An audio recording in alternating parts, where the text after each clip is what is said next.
बिस्मिल्लाहिर्रहमानिर्रहीम। अस्सलामुअलैकुम वरहमतुल्लाहि वबरकातुह। मुहर्रम हमें पैगाम क्या देता है?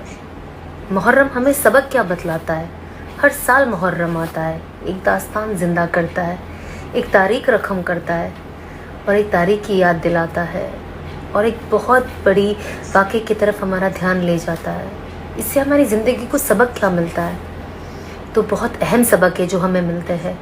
जो सबसे पहला और अहम सबक है जो इमाम हुसैन ने पूरे उम्मत के नाम दिया, वो है नमाज, कि किसी भी हाल में नमाज माफ़ नहीं है। और आपने बहुत सौ से सुना होगा, बहुत जगह पढ़ा होगा कि इमाम हुसैन नमाज को आगे पीछे कर सकते थे, छोड़ सकते थे, लेकिन आपने नमाज पढ़ के क़यामत तक के पैगाम दिया हर मर्द और औरत को, हर इंसान को, कि नमाज किसी हाल में माफ़ नहीं है और अल्लाह के हुक्म को हर तरीके से फॉलो करना। जब वो वहाँ नमाज को ना भूले तो हम अपनी ज़िंदगियों के खुशियों के अंदर, गमों के अंदर, बिज़ी ज़िंदगी के अंदर, इजी ज़िंदगी के अंदर हम कैसे भूल सकते हैं? नमाज को हमेशा याद रखें और हमेशा उसे अपने वक्त पे पढ़ें। इससे बहुत फ़ायदे हैं। इससे हमारा दिल नरम होता है, हमारे दिल में लोगों के लिए मोहब्बत आती है, लोगों के दिल में हमारे लिए मोहब्बत आती है, इंसानियत का जज्बा आता है। और दूसरा जो पैगाम है वो अपने आप को मिटाना है, अपनी ज़ात को ख़त्म करना है और सच और हक़ का साथ देना है कि दुनिया में किसी का भी सामना हो जाए, चाहे हम मिट जाए, चाहे कुछ हो जाए, चाहे हमें नुकसान हो जाए, चाहे हमारा सब कुछ ख़त्म हो जाए, लेकिन हमें सच का साथ कभी नहीं छोड़ना और कभी किसी को धोखा नहीं देना बस। और किसी के साथ ना हम फ्रॉड करें, चाहे वो कोई भी क्यों ना हो। तो बस हमें कोशिश करनी चाहिए कि हम इसका सबसे इम्पोर्टेंट मैसेज जो है ना करबला का, वो है नमाज ना छोड़ना। तो नमाज ना छोड़ें।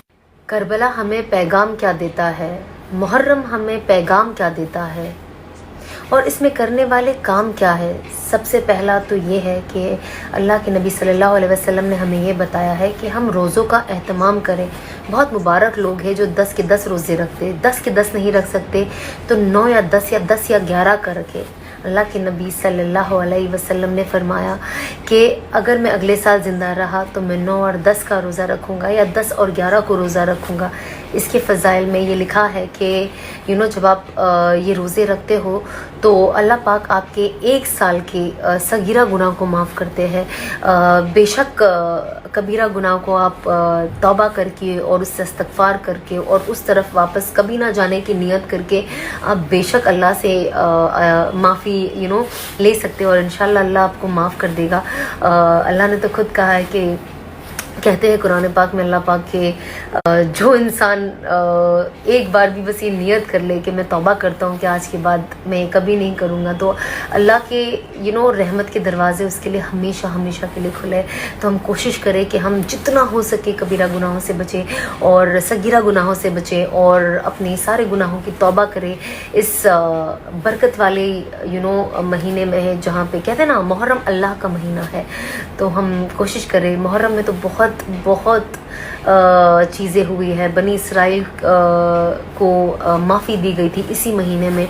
तो बस हम कोशिश करें कि इस महीने का हम पूरा फ़ायदा लें और खूब इबादत करें, खूब इस्तग़फ़ार करें और रोज़े रखें, अपने घर वालों के पीछे as usual through out the year खर्चा करें और बस अपने कहते हैं ना कुरान पाक को पढ़े और उसे समझे और इन कुर्बानियों को ज़ाया होने ना दे, क्योंकि इतनी मामूली नहीं है कुर्बानी।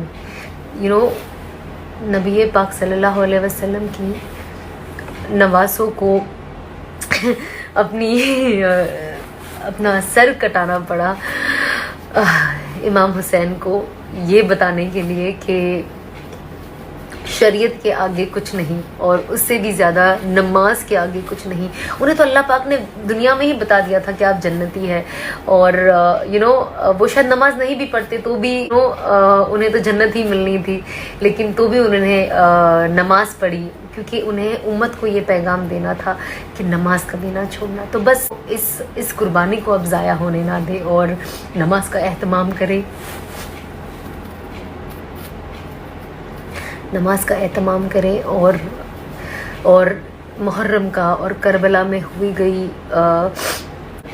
जो हुआ है वहाँ पे उसका जो सही چیز ہے اسے اپنے اندر لائے اور بس یہی چیز اپنے آگے نسلوں میں پھیلائے، اور جو نہیں جانتا اسے بھی اس چیز کی نالج دے۔ السلام علیکم۔